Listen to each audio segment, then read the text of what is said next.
Hello student, good morning all of you. देखिए, last हमने आपसे उद्योग वाले चैप्टर की बात की थी। आज एक नया चैप्टर हम पढ़ेंगे, वो है राजस्थान में खनिज। देखो, उद्योगों में मैंने कुछ हस्तशिल्प कलाओं की बात और आपसे करनी थी, वो मैं आगे करूंगा आपसे। एक छोटा सा अलग से एक टॉपिक पढ़ेंगे, राजस्थान में हस्तशिल्प कलाएं। ठीक है, फिलहाल मैं आपसे राजस्थान के खनिज वाले टॉपिक की चर्चा आज यहाँ करने जा रहा हूँ। बहुत ही महत्वपूर्ण टॉपिक है और पेपर में जरूर कोई ना कोई क्वेश्चन इस टॉपिक से पूछा जाता है। टॉपिक है हमारा राजस्थान में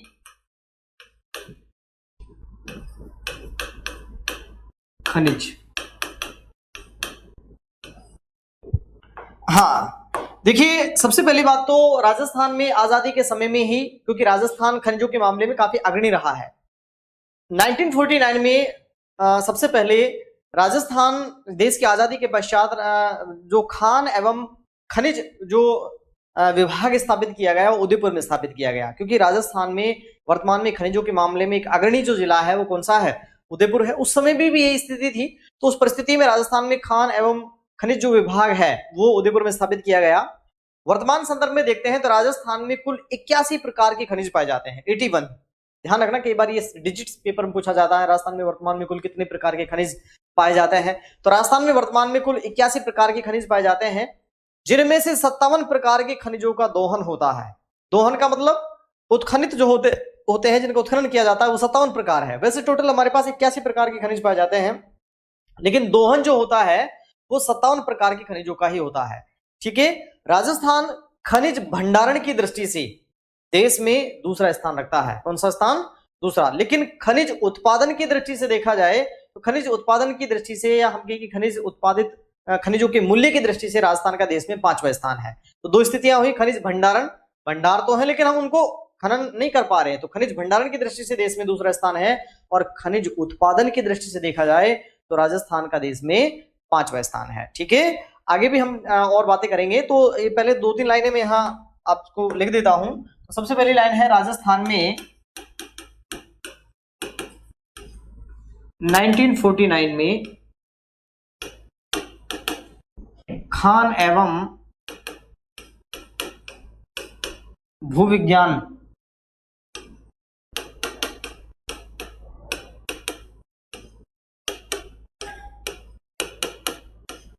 विभाग की स्थापना की गई।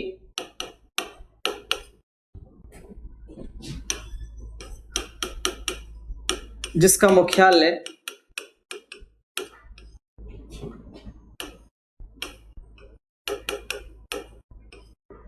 उदयपुर में स्थित है। उदयपुर में था या उदयपुर में बनाया गया। ठीक है भाई, नेक्स्ट में बात करता हूं। वर्तमान में राजस्थान में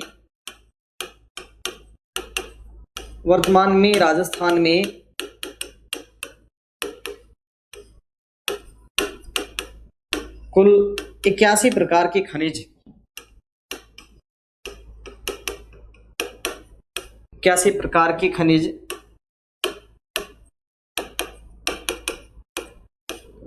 पाए जाते हैं।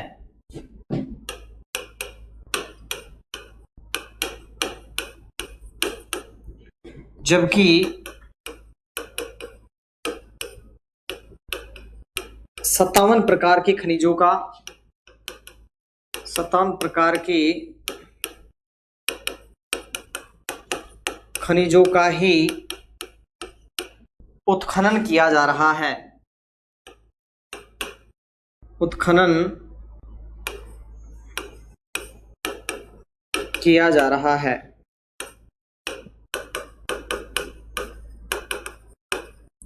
ठीक है भाई, देखो नेक्स्ट में बात करता हूं। राजस्थान जो है देश में, राजस्थान देश में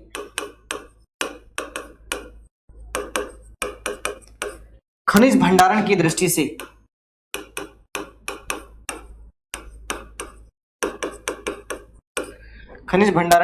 से दूसरा, जबकि खनिज उत्पादन की दृष्टि से, खनिज उत्पादन या खनिजों का मूल्य की बात कर लें, अब उत्पादित होगा तभी तो मूल्य क्रिएट होगा। खनिज उत्पादन की दृष्टि से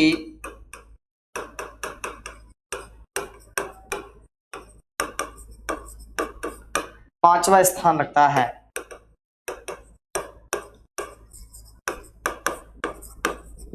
ठीक है भाई, तो दो चीजें हुई, खनिज भंडारण की बात हुई, और खनिज भंडारण की जब हम बात करते हैं तो दूसरा स्थान है, और खनिज उत्पादन की या खनिजों के मूल्य की बात करते हैं तो देश में कौन सा स्थान है? 5वां स्थान राजस्थान रखता है। उसके बाद देखो नेक्स्ट में बात करता हूं, राजस्थान को खनिजों का अजायब घर कहा जाता है। राजस्थान को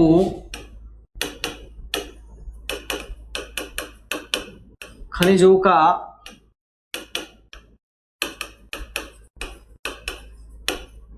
अजायब घर भी कहा जाता है। देखो राजस्थान में देश के कुल धात्विक खनिजों का 15%, अधात्विक खनिजों का 25% और लघु श्रेणी के खनिजों का 30% उत्पादित होता है। ठीक है, धात्विक जो खनिज है उनका 15%, अधात्विक खनिजों का 25% और लघु श्रेणी के जो खनिज है उनका लगभग 30% राजस्थान से उत्पादित होता है। और बहुत सारे खनिज तो ऐसे हैं जिनका उत्पादन केवल और केवल राजस्थान से होता है, या जो केवल और केवल राजस्थान में पाए जाते हैं, या जिन पर राजस्थान का एकाधिकार है। बहुत सारे खनिज हैं, उनकी भी आपसे चर्चा करेंगे। हालांकि देखो राजस्थान की जीडीपी में खनिज क्षेत्र का जो योगदान है बहुत ज्यादा नहीं है, मात्र 5% राजस्थान की जीडीपी में खनिज क्षेत्र का योगदान है। ठीक है, तो नेक्स्ट में बात करता हूं आपसे, राजस्थान में देश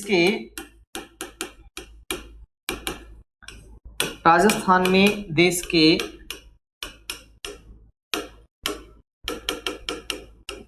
धात्विक खनिजों का 15%, धात्विक खनिजों का 15%, अधात्विक खनिजों का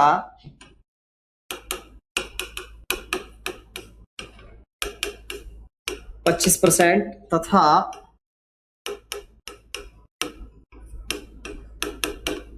लघु श्रेणी के खनिजों का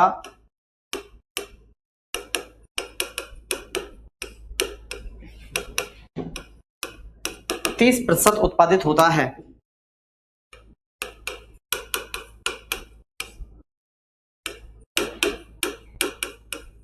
30% उत्पादन होता है या खनन होता है। ठीक है भाई, आपसे मुझे ओवरऑल देश के कुल खनिजों का कितना प्रतिशत राजस्थान से उत्पादित होता है? तो ओवरऑल कुल जो खनिज है उनका लगभग 22% राजस्थान से उत्पादित होता है। मैं नेक्स्ट बात करता हूं, राजस्थान में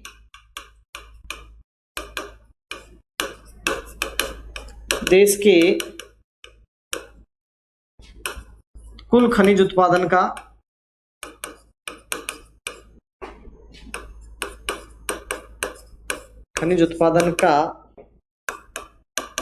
लगभग 22%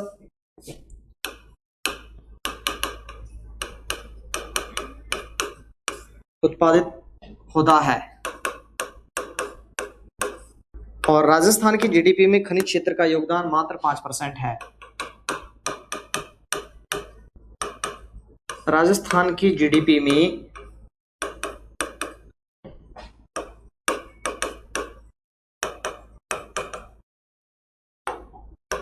खनिज क्षेत्र का योगदान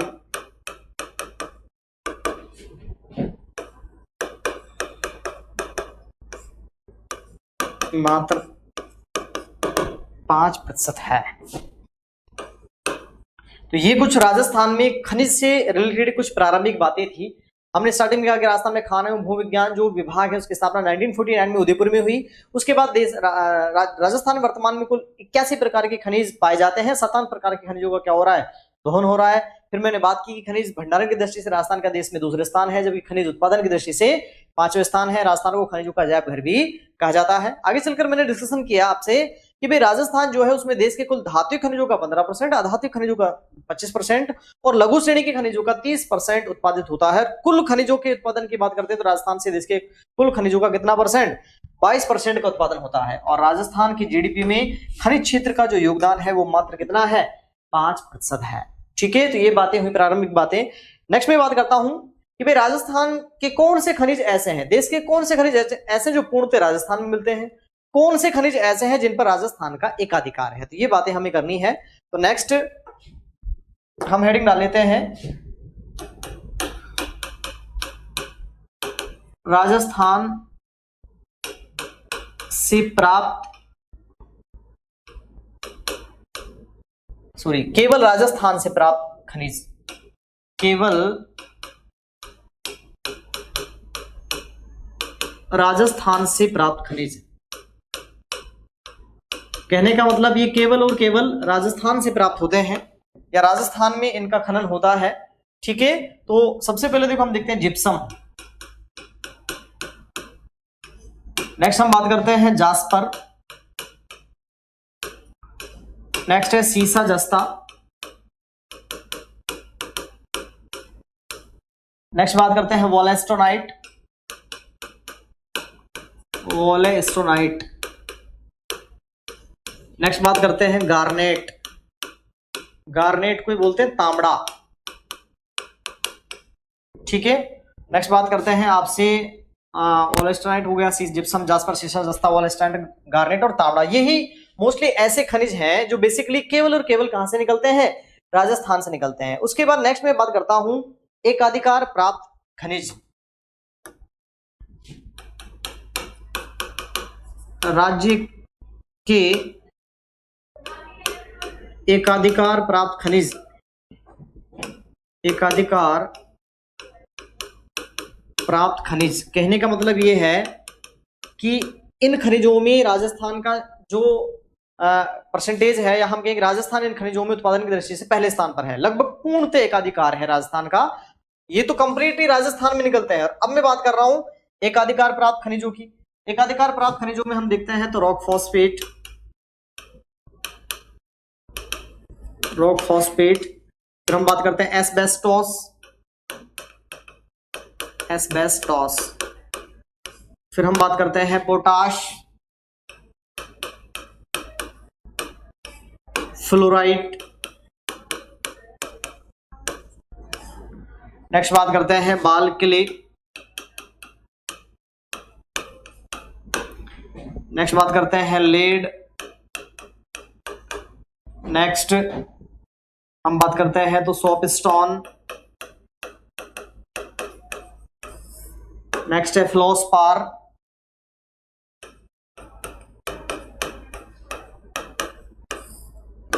नेक्स्ट है कोटा स्टोन।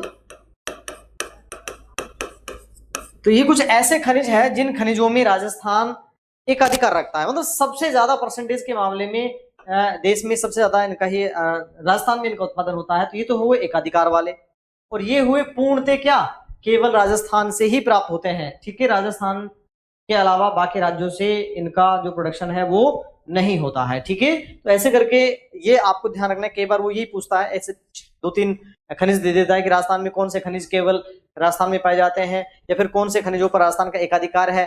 बीच में देखो कहीं किसी ऑप्शन में तांबा लिख देता है, किसी ऑप्शन में लोहा लिख देता है। ठीक है, लेकिन ये एक ऐसे खनिज हैं जिनमें राजस्थान का कोई एकाधिकार नहीं है। भाई तांबा तो राजस्थान में निकलता है, राजस्थान क्या है सबसे ज्यादा तो एमपी में निकलता है। लोहा बात करते हैं तो लोहा सबसे ज्यादा उड़ीसा में निकलता है, ठीक है, झारखंड में निकलता है। तो वो एकाधिकार प्राप्त खनिज नहीं है। एकाधिकार प्राप्त खनिज तो ये है। ठीक है, ये हमें ध्यान रखने हैं। ये जो टेबल है आपको बहुत मदद करेगी एग्जाम में, क्योंकि ये क्वेश्चन यहाँ से कई बार आता है। ठीक है, तो ये हमारे खनिज हुए केवल राजस्थान से प्राप्त और राज्य के एकाधिकार प्राप्त खनिज। नेक्स्ट में बात करता हूं एक एक खनिज की। देखो आपसे नेक्स्ट हेडिंग डालते हैं हम धात्विक खनिज। सबसे पहले हम बात करते हैं कौन से खनिजों की, धात्विक खनिजों की। और धात्विक खनिजों में देखो इस टॉपिक में हमें ये महत्वपूर्ण बातें याद रखनी है। सबसे पहले तो खनिज जो है, कोई भी खनिज सबसे ज्यादा किस जिले में निकलता है, और उसके कुछ प्रमुख महत्वपूर्ण खाने, ठीक है, और उससे जुड़े हुए संयंत्र वगैरह जो है उनके बारे में यहाँ एक एक करके स्टेप बाय स्टेप बात करेंगे। तो सबसे पहला जो खनिज है हमारा वो कौन सा है, सबसे पहला खनिज है लोहा। देखो राजस्थान में सर्वाधिक लोहे का उत्पादन जयपुर जिले में होता है। कहां होता है, जयपुर जिले में। वैसे लोहे के अयस्कों की बात करते हैं तो कई प्रकार के अयस्क होते हैं लोहे के। अयस्क में हाँ बात करता हूं, अयस्क कौन कौन से अयस्क लोहे के हैं। अयस्कों में हम देखते हैं मैग्नेटाइट, मैग्नेटाइट, मैग्नेटाइट में लगभग 70% लोहा होता है। उसके बाद फिर हम देखते हैं हेमेटाइट, हेमेटाइट में लगभग देखें तो 65% लोहा होता है। इसके अलावा और भी है हमारे पास मैग्नेटाइट, हेमेटाइट, लिमोनाइट, लिमोनाइट में लगभग 50% लोहा, और एक और अयस्क है सीडेराइट, सीडेराइट, और सीडेराइट में लगभग 40% क्या मिलता है, लोहा मिलता है। ओवरऑल हम कहें कि लोहे के कुल कितने अयस्क हैं? अयस्क का मतलब क्या है? जिसमें लोहा है, इसके अलावा बहुत सारे अधात्री है, बहुत सारे और भी तत्व, मिट्टियां वगैरह जो मिलावट है पूरा, ठीक है, उससे हमें प्योर लोहा निकालना है। तो हेमेटाइट से तो 65% हम ऐसे कह सकते हैं कि भाई 1 क्विंटल हमारा अयस्क है। अब 1 क्विंटल अयस्क में लोहा, अगर वो मैग्नेटाइट किस्म का है तो 70% लोहा निकलेगा, हेमेटाइट किस्म का है तो 65% लोहा निकलेगा, ठीक है। राजस्थान में हेमेटाइट किस्म का लोहा पाया जाता है। यहां एक लाइन हम कह सकते हैं, राजस्थान में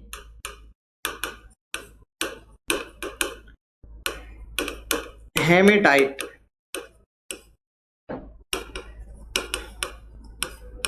किस्म का लोहा अयस्क पाया जाता है, लोहा अयस्क पाया जाता है, ठीक है भाई। तो राजस्थान में कौन सी किस्म का, हेमेटाइट किस्म का क्या मिलता है, लोहा अयस्क मिलता है। अब देखो मैं आगे बात करता हूं राजस्थान में लोहे की प्रमुख खानों के बारे में, कि भाई राजस्थान में लोहे की प्रमुख खानें कौन कौन सी हैं। तो नेक्स्ट में बात कर लेता हूं प्रमुख खाने, प्रमुख खाने किसकी, लोहे की कौन कौन सी खाने राजस्थान में मौजूद हैं। तो सबसे पहले मैं जयपुर की बात करता हूं। जयपुर, जयपुर की अगर हम बात करते हैं तो मोरिजा बानोल, मोरिजा बानोल, मोरिजा बानोल नाम की एक खान है जयपुर में। इसका एक और खान है मुआंडा, मुआंडा नाम की खान है। तो ये 2 खान जो है हमारी जयपुर में स्थित है। उसके बाद नेक्स्ट में देखता हूं दौसा, अगली जो खान है वो है दौसा में। दौसा में हम देखते हैं निमला रायसेला, निमला रायसेला, निमला रायसेला नाम की खान जो है वो जयपुर में स्थित, दौसा में स्थित है। इसके अलावा लालसोट में भी एक खान है। नेक्स्ट में बात करता हूं अगला जो जिला है वो है झुंझुनू। झुंझुनू की हम बात करते हैं तो डाबला सिंघाना, डाबला सिंघाना, ये लोहे की खान है डाबला सिंघाना, ठीक है। उसके बाद नेक्स्ट बात करता हूं मैं उदयपुर। उदयपुर में है नाथरा की पाल, नाथरा की पाल, और एक और है थुरहुंडेर। नाथरा की पाल और थुरहुंडेर नाम की जो दो खाने हैं, ये कहाँ है, उदयपुर में है। उसके बाद नेक्स्ट में बात करता हूं अगली जो खान है वो है भीलवाड़ा। भीलवाड़ा में हम देखते हैं पुरबनेड़ा, पुरबनेड़ा, पुरबनेड़ा जो जगह है या पुरबनेड़ा की जो खान है वो भीलवाड़ा में स्थित है। नेक्स्ट में बात करता हूं सीकर। सीकर में हम देखते हैं तो नीमका थाना,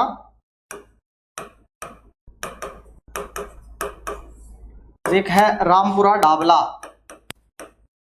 रामपुरा डाबला, ये 2 खान कहां स्थित है, सीकर में स्थित है। बूंदी की बात करते हैं, बूंदी में मोहनपुरा और इंद्रगढ़, ठीक है। तो इस प्रकार से देखो ये खाने हैं राजस्थान में। ध्यान रखनी है आपको, कम से कम स्टार्टिंग की मोरिजा बानोल है, ठीक है। इसके अलावा निमला रायसेला, डाबला सिंघाना, नाथरा की पाल और थुरहुंडेर, कम से कम ये 4 जिले तो आपको याद रखने। इन 4 जिलों की खाने तो आपको याद रखनी। पेपर में कई बार पूछा जाता है मोरिजा बानोल किस खनिज की खान है, ठीक है, लोहे की खान है, ठीक है। तो यहां से ये बातें आपको ध्यान रखनी है। तो ये हमारे राजस्थान में प्रमुख क्या हुई, खाने हुई। देखो राजस्थान में लोहा अयस्क के परिष्करण हेतु लोहा अयस्क संयंत्र की जो स्थापना की जा रही है वो कहां की जा रही है, भीलवाड़ा जिले में। कौन से जिले में, भीलवाड़ा जिले में 11 सितंबर 2011 को लोहा अयस्क का जो परिष्करण संयंत्र है उस परिष्करण संयंत्र की क्या की गई, शिलान्यास किया गया। तो हम कह सकते हैं नेक्स्ट लाइन में कह सकते हैं राजस्थान में 11 सितंबर 2011 को भीलवाड़ा में लौह अयस्क परिष्करण संयंत्र का शिलान्यास किया गया, शिलान्यास किया गया। ठीक है भाई, तो इस प्रकार से हमने बात की राजस्थान में लोहे की प्रमुख खानों के बारे में। ठीक है, तो ये तो हुआ हमारा कौन सा एस्क, लोहा एस्क। उसके बाद अगला जो एस्क है वो है, या सॉरी, अगला जो खनिज है वो है हमारा सीसा जस्ता, सीसा जस्ता। देखो सीसा को बोलते हैं पीबी और जस्ता को बोलते हैं जिंक। ठीक है भाई, सीसा जस्ता जो अगला हमारा खनिज है। देखो राजस्थान में सर्वाधिक सीसे जस्ते का उत्पादन जो है कहाँ होता है, उदयपुर में होता है। कहाँ होता है, राजस्थान में सीसा जस्ता जो है सर्वाधिक, जैसे लोहा सर्वाधिक जयपुर में निकलता है, ऐसे सीसा जस्ता जो है ये सर्वाधिक कहाँ निकलता है, उदयपुर में निकलता है। इन दोनों को जुड़वा खनिज भी कहा जाता है, इन्हें जुड़वा खनिज भी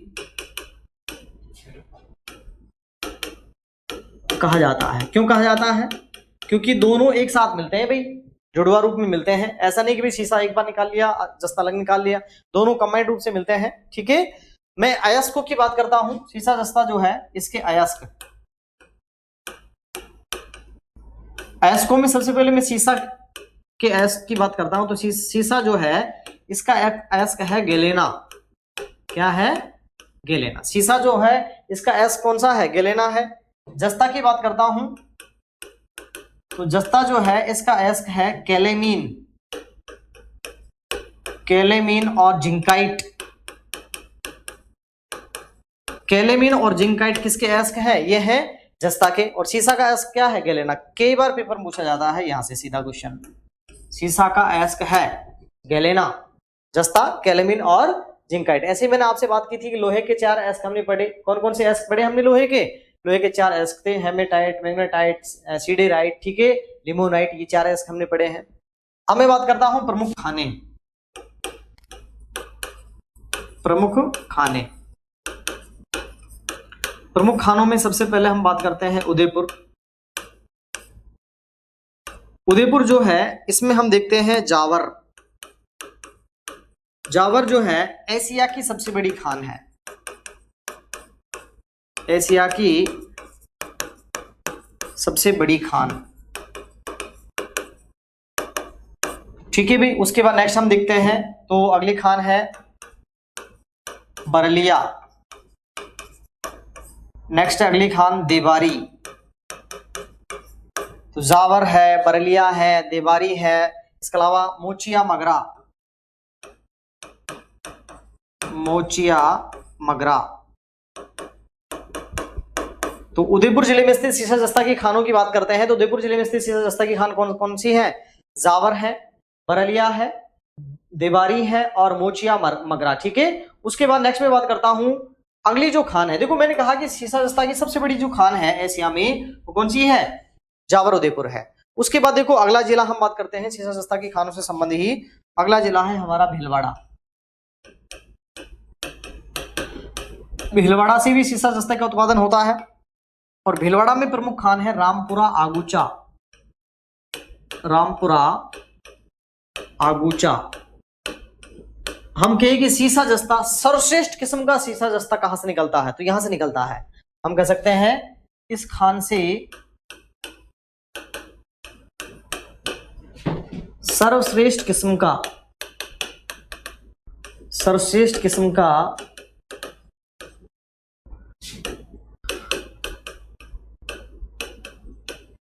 सीसा जस्ता निकलता है। और यह एशिया की सीसा जस्ता की सबसे बड़ी ओपन कास्ट, या विश्व की बात कर ले तो ओपन कास्ट खान है। ठीक है, हम कह सकते हैं यह विश्व की सीसा जस्ता की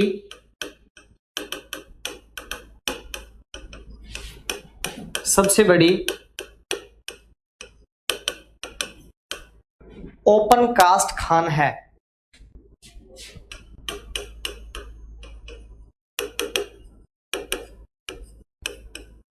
तो ये कौन सी हुई, रामपुरा आगूचा। इसके अलावा नेक्स्ट अगला जिला में देखता हूं।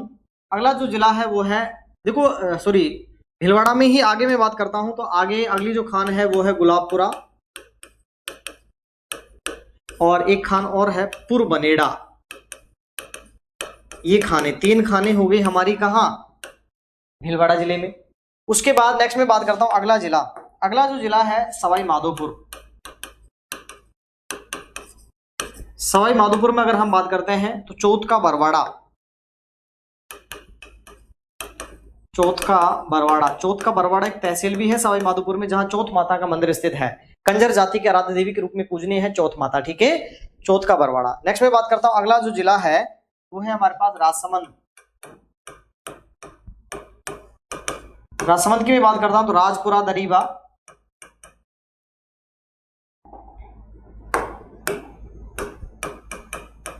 राजपुरा दरीबा। एक और है बामनिया कला। बामनिया कला, ठीक है। एक और जिला हम बात कर लेते हैं अलवर। और अलवर में जो इसकी खान है वो है गुढ़ा किशोरी दास। ये थानागाजी में पड़ता है, गुढ़ा किशोरी दास, ठीक है भाई। तो इस प्रकार से देखो ये हमारी कौन सी खाने हुई, सीसा जस्ता की खाने। तो सीसा जस्ता की जो खाने हैं, मैंने कहा ये सीसा जस्ता जो है दोनों को जुड़वा खनिज कहा जाता है, एक साथ मिलते हैं। एस्क, सीसा का एस्क तो है गैलेना, और जस्ता का एस्क कौन सा है, कैलेमिन और जिंकाइट। प्रमुख खानों की मैंने बात की आपसे। प्रमुख खानों में सबसे पहले हमने देखी है कहा कौन सी खान, जावर। जावर एशिया की सबसे बड़ी खान है। उसके बाद बरलिया है, देवारी है, मोचिया मगरा है। ये सारी खाने किसकी हैं, उदयपुर में स्थित है। उसके अलावा फिर मैंने भीलवाड़ा की बात की तो भीलवाड़ा में रामपुरा आगुचा है, पुरबनेड़ा है, गुलाबपुरा है। सवाई माधोपुर में चौथ का बरवाड़ा, राजसमंद में राजपुरा दहीबा, बामनिया कला, और अलवर में गुढ़ा किशोरी दास। ये प्रमुख खाने हैं, ठीक है। उसके बाद देखो नेक्स्ट में आपसे बात करता हूं सीसा जस्ता से जुड़े हुए संयंत्रों के बारे में।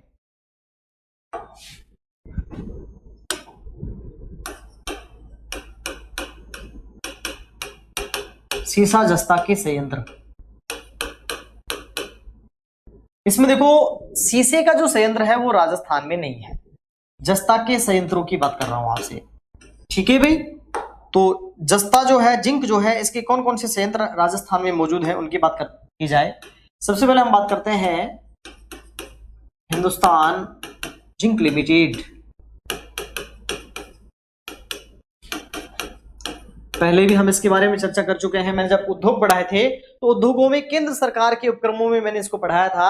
इसकी स्थापना 1966 में हुई।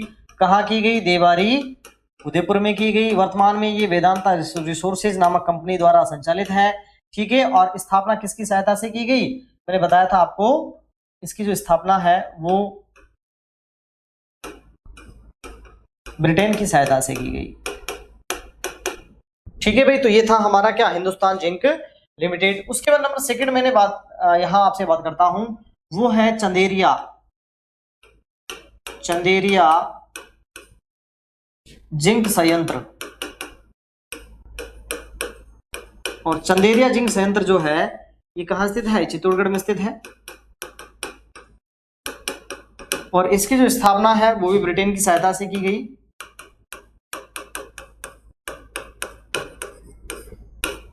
ब्रिटेन की सहायता से। और यह एशिया का सबसे बड़ा जिंक संयंत्र है। यह है एशिया का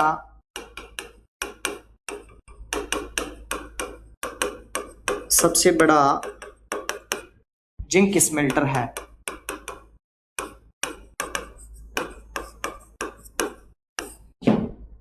यह जिंक संयंत्र है, ठीक है भाई। देखो मैंने कहा कि केवल जस्ता की बात की हमने, सीसा की बात नहीं की। अब सीसा जो है इसका संयंत्र राजस्थान में मौजूद नहीं है, तो फिर इसे कहां भेजा जाता है, तो इसके एस को राजस्थान से बाहर टुंडरू, टुंडरू एक जगह पड़ती है बिहार में, वहां जो सीसे का जो संयंत्र है वो टुंडरू बिहार में स्थित है, इसलिए वहां भेजा जाता है, ठीक है। हम कह सकते हैं राजस्थान में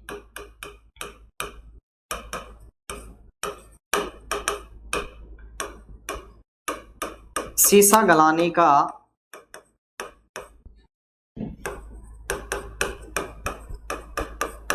संयंत्र स्थित नहीं है,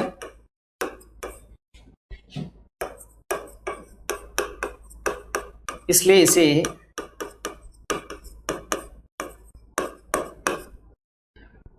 राज्य से बाहर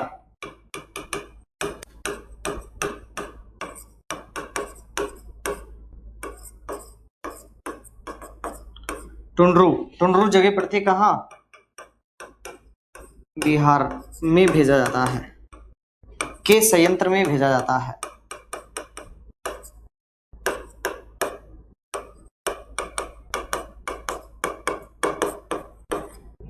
ठीक है भाई, तो ये हुआ हमारा कौन सा संयंत्र? सीसा गलाने का संयंत्र। समझ में आया भाई? तो जस्ता के संयंत्र दो थे, हिंदुस्तान जिंक लिमिटेड 1966, ठीक है, और चंदेरिया जो स्मेल्टर है वो दूसरा, और वो एशिया का सबसे बड़ा जिंक स्मेल्टर भी है चंदेरिया चित्तौड़गढ़ वाला। और फिर मैंने बात की आपसे कि भाई राजस्थान में सीसा गलाने का संयंत्र नहीं होने के कारण इसे कहाँ भेज दिया जाता है? इसे भेज दिया जाता है टुंड्रू बिहार में। तो ये हुआ हमारा सीसा जस्ता। उसके बाद नेक्स्ट में बात करता हूं, अगला जो एस्क है हमारे पास, अगला जो खनिज है वो है चांदी। देखो चांदी जो है, यहां एक चीज मैं आपको क्लियर कर दूं, चांदी को बोलते हैं सिल्वर। क्या बोलते हैं? सिल्वर। लेकिन आम बोलचाल की भाषा में सिल्वर हमें कंफ्यूज करता है।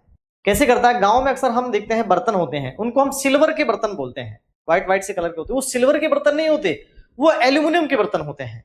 ऐसे ही हम बोलते हैं बिजली के जो खंभों में जो तार लगाते हैं, उन तारों में जो प्रयोग में लेते हैं उनको हम सिल्वर के तार बोल देते हैं, लेकिन नहीं, सिल्वर के नहीं होते, वो तार होते हैं किसके? एल्यूमिनियम के। सिल्वर का मतलब तो क्या है? चांदी है। और आपको पता है चांदी का तो बहुत ज्यादा महंगी है, लगभग 70-75 हजार रुपए किलो चांदी है। तो ऐसी परिस्थिति में ये कंफ्यूज अक्सर बना रहता है, तो ये कंफ्यूज दूर कर लो, ठीक है। वो हमारा एल्यूमिनियम है, जिसको के बर्तन वगैरह बनाते हैं वो एल्यूमिनियम होता है, ठीक है। ये जो है हमारे चांदी मीन्स मतलब सिल्वर, ठीक है। ये थोड़ा सा हिंदी मीडियम वालों को कंफ्यूज रहता है यहाँ, ठीक है। अब मैं बात करता हूं, देखो चांदी जो है इसके अयस्क की बात करता हूं। अयस्क देखो, इसका रासायनिक सूत्र Ag है। अयस्क बनता है अर्जेंटाइट। क्या बनता है? अर्जेंटाइट। चांदी जो है इसका अयस्क क्या हो गया? अर्जेंटाइट। और एक और अयस्क है पाइराइटीज, पाइराइट, अर्जेंटाइट और पाइराइट, दो अयस्क इसके हो गए। कौन कौन से हुए? एक अयस्क तो हो गया अर्जेंटाइट और दूसरा अयस्क हो गया पाइराजाइट। सॉरी, इसको लिखेंगे, दूसरा क्या है? पाइराजाइट। पाइराजाइट, दो अयस्क हो गए, ठीक है। देखो चांदी जो है कहां मिलती है? आपसे पूछा भाई चांदी कहां मिलती है? चांदी वैसे विद्युत का सर्वोत्तम सुचालक होता है। पहले मैं ये लाइन लिख देता हूं,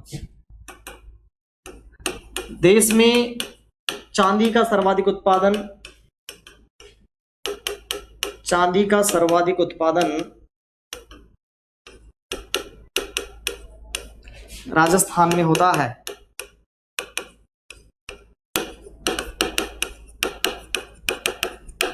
नेक्स्ट हम कह सकते हैं यह है विद्युत का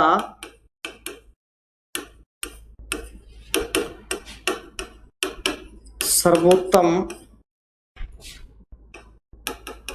चालक है, ठीक है। उसके बाद नेक्स्ट में बात करता हूं, उत्पादन की बात करते हैं। तो इसका उत्पादन जो सीसा जस्ता के खाने हैं उन्हीं से किया जाता है, हिंदुस्तान जिंक लिमिटेड के द्वारा किया जाता है। हम कह सकते हैं इसका उत्पादन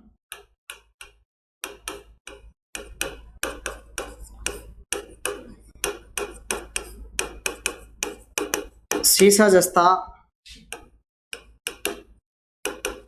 की खानों में ही हिंदुस्तान जिंक लिमिटेड द्वारा किया जाता है।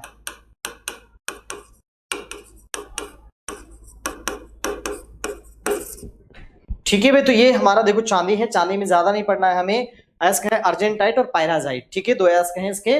और मैंने कहा कि देश में सबसे ज्यादा जो चांदी का उत्पादन होता है वो कहाँ होता है? राजस्थान में होता है। और फिर मैंने बात की कि भाई विद्युत का सर्वोत्तम सुचालक होता है। और लास्ट हम बात कर रहे हैं कि उत्पादन कहाँ से होता है, तो सीसा जस्ता के जो खाने हैं वही चांदी के खाने हैं, उन्हीं के साथ ये मिश्रित अवस्था में पाया जाता है। किस अवस्था में मिलता है? इनके साथ ये मिश्रित अवस्था में पाया जाता है। और हिंदुस्तान जिंक लिमिटेड के द्वारा इसका क्या किया जाता है? शोधन किया जाता है। कौन सा कारखाना? Hindustan zinc limited. तो ये हुआ हमारा कौन सा खनिज? चांदी। चांदी के बाद नेक्स्ट में बात करता हूं, अगला जो खनिज है वो है तांबा। अगला जो खनिज है वो कौन सा है?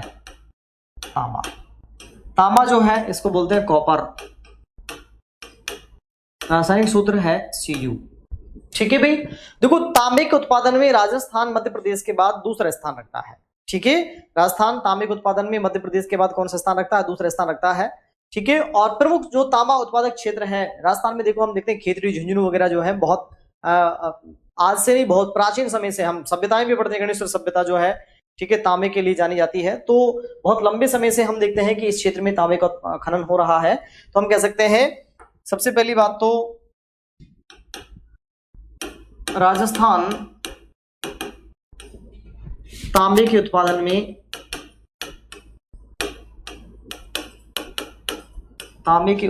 में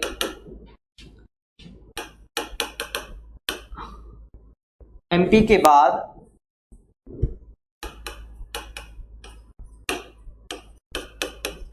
बाद देश में दूसरा स्थान रखता है।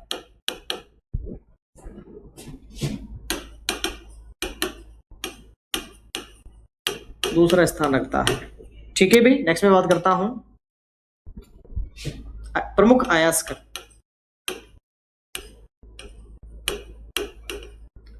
कौन कौन से अयस्क हैं? हम बात करते हैं कॉपर पायराइटीज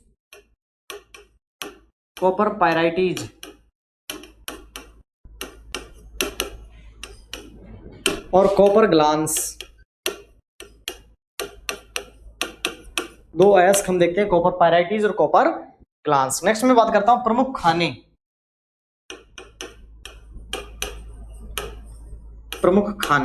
कौन कौन सी खाने राजस्थान में कॉपर से जुड़ी हुई हैं? तो सबसे पहले हम देखते हैं जिला, हम देख लेते हैं झुंझुनू जिले में कौन कौन सी खाने हैं? तो झुंझुनू जिले में सबसे महत्वपूर्ण खान जो है वो कौन सी है? खेतड़ी। देश की सबसे बड़ी खान है, देश की सबसे बड़ी खान। इसके अलावा एक और खान है सिंघाना। खेतड़ी और सिंघाना दो खाने हो गई कहां? झुंझुनू में। नेक्स्ट में बात करता हूं, अगला जो जिला है वो है सीकर। सीकर की बात करते हैं तो रघुनाथपुरा। नेक्स्ट है बन्नी की ढाणी।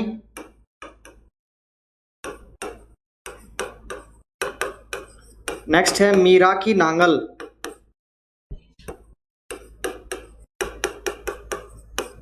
ठीक है भाई, ये जो खाने हैं कहाँ स्थित है? ये खाने सीकर जिले में स्थित है। नेक्स्ट में बात करता हूं अलवर। अगला जो जिला है वो कौन सा है? वो है अलवर। अलवर में हम देखते हैं तो खुदरीबा, बहुत ही महत्वपूर्ण खान है खुदरीबा। और एक और खान है प्रतापगढ़। ये थानागाजी तहसील में पड़ती है दोनों। ठीक है, खुदरीबा और प्रतापगढ़ दोनों कहां पड़ती हैं? थानागाजी में पड़ती हैं। इसके अलावा अगला जो जिला है वो हम बात करते हैं उदयपुर। उदयपुर में अगर हम देखते हैं तो अंजनी, एक खान है अंजनी, एक खान है सलुम्बर, एक और खान है किलवाड़ा। ठीक है भाई, ये खाने कहां स्थित है? उदयपुर में स्थित है। देखो, तो तांबे से रिलेटेड हमने यहाँ जिले देखे हैं, झुंझुनू देखा है जिसमें खिचड़ी सिंगाना, फिर हमने सीकर देखा, रघुनाथपुरा, बन्नी की ढाणी, मीरा की नांगल, फिर हमने अलवर की बात की खुदरीबा, और अलवर में हमने खुदरीबा प्रतापगढ़ को देखा है। उसके बाद नेक्स्ट मैंने बात की आपसे कौन से जिले के बारे में? उदयपुर जिले के बारे में। और उदयपुर में हम देखते हैं अंजनी, सलुम्बर और केलवाड़ी। ठीक है भाई, ये खाने कहाँ स्थित है? उदयपुर जिले में स्थित है। देखो, कॉपर जो संयंत्र है हिंदुस्तान कॉपर लिमिटेड, मैंने पढ़ा था 1967 में अमेरिका के सहयोग से हिंदुस्तान कॉपर लिमिटेड की स्थापना खेतड़ी झुंझुनू में की गई, और वो ही संयंत्र जो है कॉपर ग्लास और कॉपर पायराइटीज को शुद्ध कॉपर में बदलने का काम करता है। तो हम कह सकते हैं 1900, यहां लिख देता हूं मैं, 1967 ईस्वी में खेतड़ी झुंझुनू में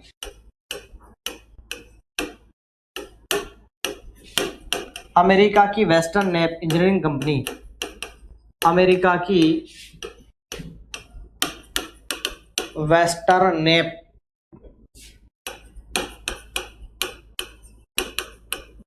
इंजीनियरिंग कंपनी के सहयोग से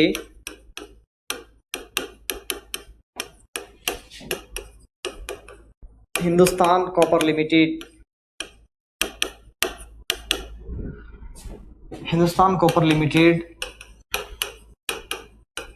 नामक संयंत्र की स्थापना की गई।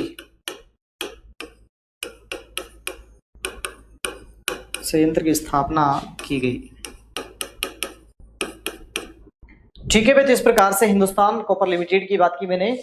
ठीक है, और प्रमुख खनिज था हमारा क्या, कॉपर, ठीक है, या तांबा जिसको हम बोल देते हैं। उसके बाद नेक्स्ट में बात करता हूं, अगला जो खनिज है वो है सोना। नेक्स्ट जो खनिज है वो कौन सा है, सोना है, और हम जिसको बोलते हैं सोना, AU। ठीक है, देखो सोना जो है प्रकृति में मुक्त अवस्था में, स्वतंत्र अवस्था में पाए जाने वाला खनिज है। इसका कोई अयस्क नहीं होता, ऐसा नहीं मिलावट के तौर पे, स्वतंत्र या मुक्त अवस्था में पाए जाने वाला खनिज है। ठीक है, हम कह सकते हैं यह प्रकृति में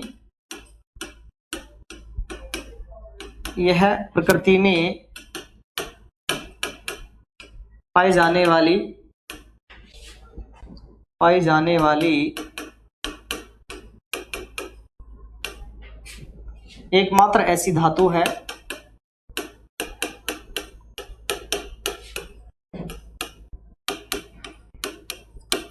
जो स्वतंत्र अवस्था में पाई जाती है,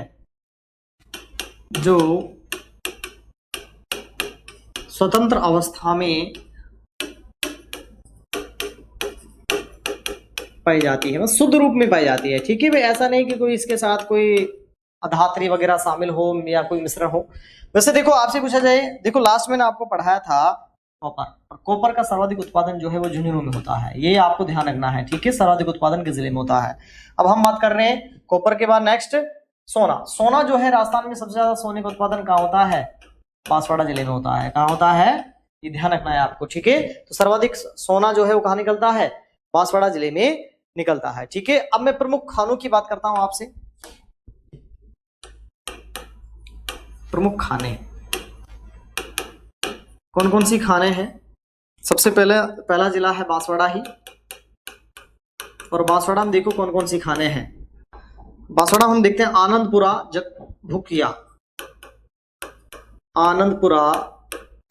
भूकिया। ठीक है, मैं नेक्स्ट में बात करता हूं जगपुरा भूकिया।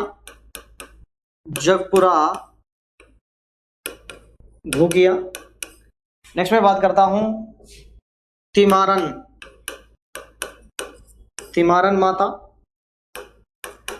और एक और है जगतपुरा पंचमौड़ी। ठीक है भाई, तो आनंदपुरा भूकिया, जगपुरा भूकिया, तिमारन माता, जगतपुरा पंचमौड़ी, ये प्रमुख खाने कहाँ स्थित हैं, बांसवाड़ा जिले में स्थित है। उसके बाद नेक्स्ट में बात करता हूं डूंगरपुर। अगला जो जिला है वो हमारा कौन सा है, वो है डूंगरपुर। और डूंगरपुर की बात करते हैं तो डूंगरपुर में है अमलवा डिगोचा। खान का नाम क्या है, अमलवा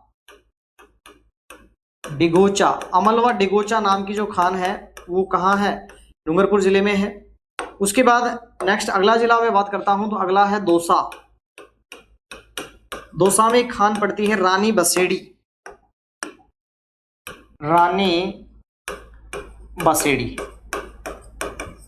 ठीक है, इसके अलावा देखो अलवर में एक जगह है, गांव पड़ता है अलवर में, मोरडिया वास खेड़ा। गांव का नाम है मोरडिया बास खेड़ा। बेसिकली यहाँ भंडार मिले हैं, अभी खनन नहीं हुआ है। ठीक है, हवाई सर्वे किया गया, भू सर्वे किया गया, उससे पता लगाया गया कि भाई अलवर के इस मोरडियावास खेड़ा गांव में किसके भंडार है, सोने के भंडार है। ठीक है, ऐसा अनुमान लगाएगा। तो ये सोना मैंने बात की आपसे, प्रकृति में पाई जाने वाली एकमात्र ऐसी धातु है जो किस अवस्था में मिलती है, स्वतंत्र अवस्था में पाई जाती है। प्रमुख खाने मैंने बात की, बांसवाड़ा में आनंदपुरा भूकिया, जगपुरा भूकिया, तिमारन माता और जगतपुरा पंचमौड़ी और अमलवा डिगोचा। तो कम से कम आपको 2 जिलों की खाने तो याद रखनी है, आनंदपुरा, जगपुरा, भूकिया। ठीक है, ये सारी खाने जो तिमारन माता, दौसा में रानी बसेड़ी है, और अलवर में मोरडियावास खेड़ा जो जगह है, उस जगह पर सोने के क्या मिले हैं, भंडार मिले हैं। ठीक है, तो ये हुआ हमारा कौन सा खनिज, सोना। उसके बाद अगला जो खनिज है वो है टंगस्टन। नेक्स्ट मैं बात करता हूं टंगस्टन।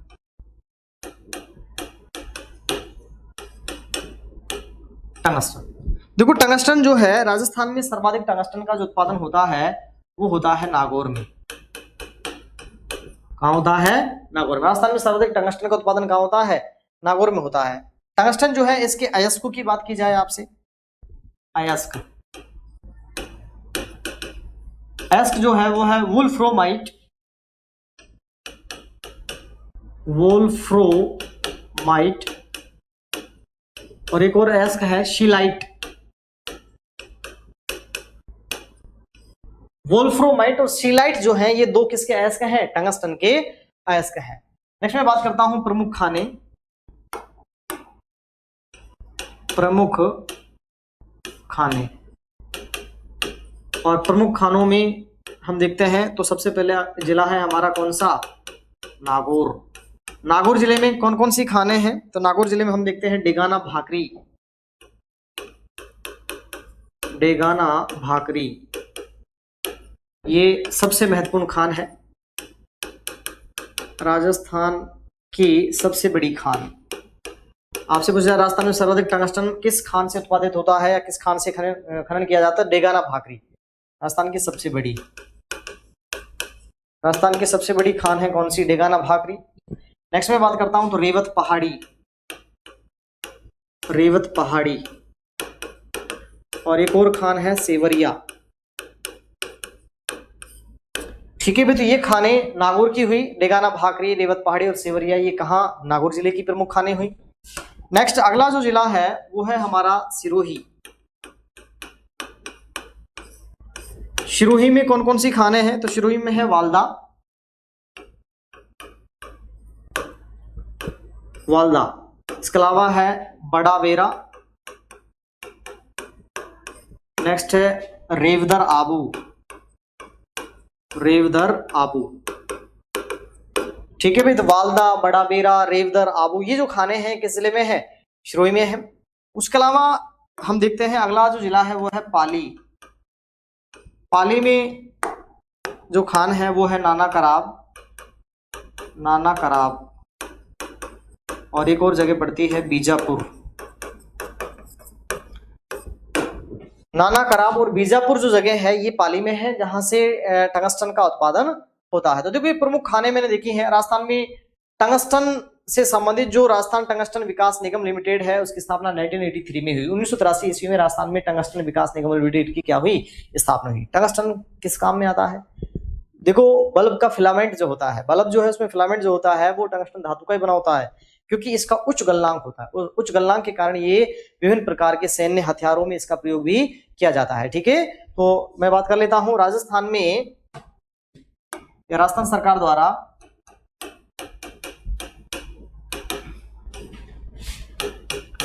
राजस्थान सरकार द्वारा 1983 में 1983 ईस्वी में टंगस्टन विकास निगम, टंगस्टन विकास निगम की स्थापना की गई।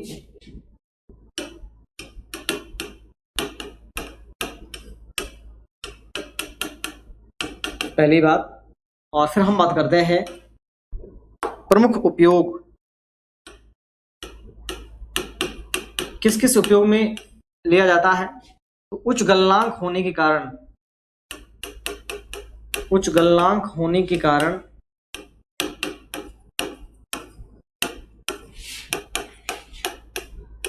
हथियारों के निर्माण में, हथियारों के निर्माण, वस्तुओं को काटने के उपकरण, वस्तुओं को काटने का उपकरण, और बल्ब का फिलामेंट, बल्ब का फिलामेंट बनाने में। ठीक है भाई, तो ये सारे इसके क्या है? टंगस्टन के उपयोग है। तो टंगस्टन जो धातु है उसके उपयोगों के बारे में मैंने आपसे यहाँ क्या की है? चर्चा की है। और ओवरऑल टंगस्टन जो है सबसे ज्यादा उत्पादित होता है डेगाना भाकरी जो खान है वो नागौर में स्थित है। उसके अलावा पाली है, ठीक है, और जो जिले मैंने आपको लिखाए हैं उन जिलों में भी टंगस्टन का उत्पादन होता है। मोस्टली डेगाना भाकरी है, ठीक है। और टंगस्टन जो विकास निगम की स्थापना हुई 1983 में हुई, राजस्थान सरकार द्वारा की गई। और प्रमुख उपयोगों की बात की, कई बार पूछा जाता है टंगस्टन धातु का क्या उपयोग, उच्च गलनांक है। उच्च गलनांक होने के कारण से बंदूक वगैरह होती है उनमें जब लगातार कंटिन्यू चलती रहती है तो गर्म हो जाती है, गर्म होकर उनके फटने की संभावना रहती है। तो ऐसी परिस्थिति में इस टंगस्टन धातु का प्रयोग उन बंदूक वगैरह में, राइफल वगैरह में किया जाता है। तो उस परिस्थिति में जो गर्म होने की वजह से जो फटने की संभावना है वो नहीं रहती है, ठीक है, क्योंकि इसका मैंने कहा कि उच्च गलनांक है, बहुत ज्यादा, लगभग 2000 डिग्री सेल्सियस इसका क्या है, गलनांक पॉइंट है, ठीक है। अब बल्ब का फिलामेंट जो उसका गलनांक पॉइंट भी बहुत ज्यादा होता है, आपको पता है, और बहुत ज्यादा इसकी वजह से तभी तो इतनी लाइट देता है, वो इतना सा तंतु होता है, ठीक है, क्योंकि वो पिघलता तो है नहीं, क्योंकि उसका गलनांक बहुत ज्यादा होता है, ठीक है, क्योंकि वो किसका बना होता है, टंगस्टन धातु का ही बना होता है। तो इस प्रकार से देखो ये कुछ प्रमुख खनिज हमने इस क्लास में देखे हैं, और इसके अलावा कुछ और खनिजों की चर्चा भी हम आपसे करेंगे, वो करेंगे नेक्स्ट क्लास में। तो आज की इस क्लास में इतना ही, धन्यवाद।